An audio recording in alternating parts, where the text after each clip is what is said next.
Assalamualaikum warahmatullahi wabarakatuh. Pemirsa setia channel Berjumlah Akhirat dimanapun Anda berada ya. Ramai di media sosial tentang korupsi pertalit oplosan. Setelah kami cross-check dari berbagai literasi dan informasi ya, kami menemukan ternyata yang korupsi itu orangnya aman ya. Anak pengusaha Riza Khalid jadi tersangka kasus korupsi minyak mentah Pertamina di oplos itu. Ya memang kelakuan orang-orang Yaman itu kurang ajar. Tapi pada saat kita butuh apa ya? Kita butuh menghormati dzurriyyah Nabi. Ya, mayoritas umat Islam di Nusantara itu kan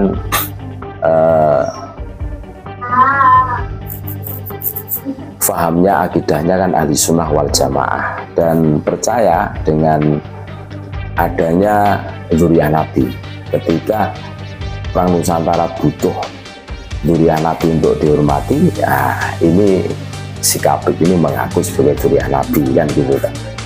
Nah, ketika orang Indonesia butuh pertama, nah ini ada minyak oplosan dioplos jadi pertalit. Nah kita harus tahu ini siapa sih mereka itu yang melakukan perbuatan seperti itu. Jadi Riza Khalid ini merupakan anak dari pasangan Khalid bin Abdad bin Siti Hindun binti Ali Al-Katiri. Riza Khalid menikah dengan Rustiana Adrianti yang kerap disapa dengan Uju Riza pada tahun 1985 dan bercerai pada tahun 2012. Pertemuan mereka berlangsung singkat pada acara ulang tahun Uju, lalu langsung menikah 3 bulan kemudian. Keluarga Riza pun memiliki banyak tujuan untuk liburan, mulai dari Antartika, Amazon di Brasil, Luxor di Mesir, Eropa hingga Kamboja. Nah, ini kok terbongkar ini gimana? Nah, ini sebagai renungan buat kita semua. Sehebat apapun seseorang membungkus bangkai, suatu ketika kan akan terbongkar juga kan. Bau busuknya itu akan menyengat, memenuhi antero Nusantara kan gitu ya. Ya termasuk ini orang Yaman yang jual yang kurang ajar ini kan. Iya kan. Jadi pengungkapan korupsi pertalit dioplos jadi pertama berawal dari keluhan warga BBM Pertamina jelek. Nah, gitu ya. Namanya di situ. Jadi korupsi ugal-ugalan Kepala Pusat Penerangan Hukum Kejaksaan Agung Harry Siregar Kiri dan Direktur Utama PT Pertamina Patra Niaga Rifa Siahaan. Rifa adalah salah satu dari 7 tersangka kasus mega korupsi tata kelola minyak mentah dan produk kilang di sejumlah anak usaha PT Pertamina. Kami membacanya Tribun News ya. Pengungkapan kasus mega korupsi tata kelola minyak mentah dan produk kilang di sejumlah anak usaha PT Pertamina berawal dari keluhan masyarakat di beberapa daerah yang mengeluhkan buruknya kualitas BBM Pertamina yang mereka beli di SPBU.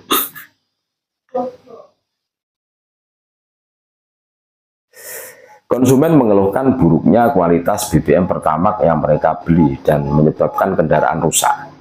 Setelah mendapati banyak temuan tersebut di masyarakat, Kejaksaan Agung kemudian melakukan kajian mendalam. Kalau ingat beberapa peristiwa di Papua dan Palembang terkait dugaan kandungan minyak yang jelek, ini kan pernah mendapatkan respon luas dari masyarakat kenapa kandungan Pertamax yang begitu jelek. Kata Kepala Pusat Penerangan Hukum Kaspus Penkum Kejaksaan Agung Kejagung Harry Siregar. Kejaksaan Agung juga mendapati temuan lain bahwa pemerintah menganggar subsidi terkait BBM yang dirasa janggal dan ternyata akibat kelakuan para tersangka. Sampai pada akhirnya ada linearnya atau keterkaitan antara hasil-hasil yang ditemukan di lapangan dengan kajian-kajian yang tadi terkait. Misalnya mengapa harga BBM harus naik dan ternyata ada beban negara yang seharusnya tidak perlu, ucapnya. Tapi karena ada sindikat oleh para tersangka ini, jadi negara harus mengemban beban kompensasi yang begitu besar. Lanjut Harley. Kejagung telah menetapkan 7 tersangka kasus mega korupsi tersebut. Mereka adalah Direktur Utama PT Pertamina Patra Niaga, Rifa Siahaan, Direktur Optimasi Feedstock dan Produk PT Kilang Pertamina Internasional, Sani Dinar Saifuddin, dan Vice Presiden FV Feedstock PT Kilang Pertamina Internasional Agus Purwono, Direktur Utama PT Pertamina International Shipping Yogi Firnandi, Beneficiary of Owner atau penerima manfaat dari PT Navigator Katulistiwa Muhammad Keri Andrianto Riza. Nah, terus Komisaris PT Navigator Katulistiwa berinisial DW, PT Jenggala Maritim Dimas Haspati dan Komisaris PT Jenggala Maritim dan PT Orbit Terminal Merak Gading Ramadan Judi. Kepala Pusat Penerangan Hukum ya, Kaspus Penkum Kejaksaan Agung Kejagung Harley Siregar menyebut kerugian negara sebesar 195,7 triliun dari kasus korupsi tata kelola minyak mentah PT Pertamina Patra Niaga. Hanya hitungan untuk tahun 2023. Jika ditarik mundur ke belakang ya, menurut Harley jumlah kerugian negara pasti fantastis. Menurut Harley tembus delikti atau rentang waktu terjadinya tindak pidana korupsi di antara 2018-2023 dan jumlah kerugian total negara belum dihitung. Wah, ngeri ini. Bahkan sambung Harley, kerugian negara untuk tahun 2023 baru hitungan sementara itu. Hitungan sementara.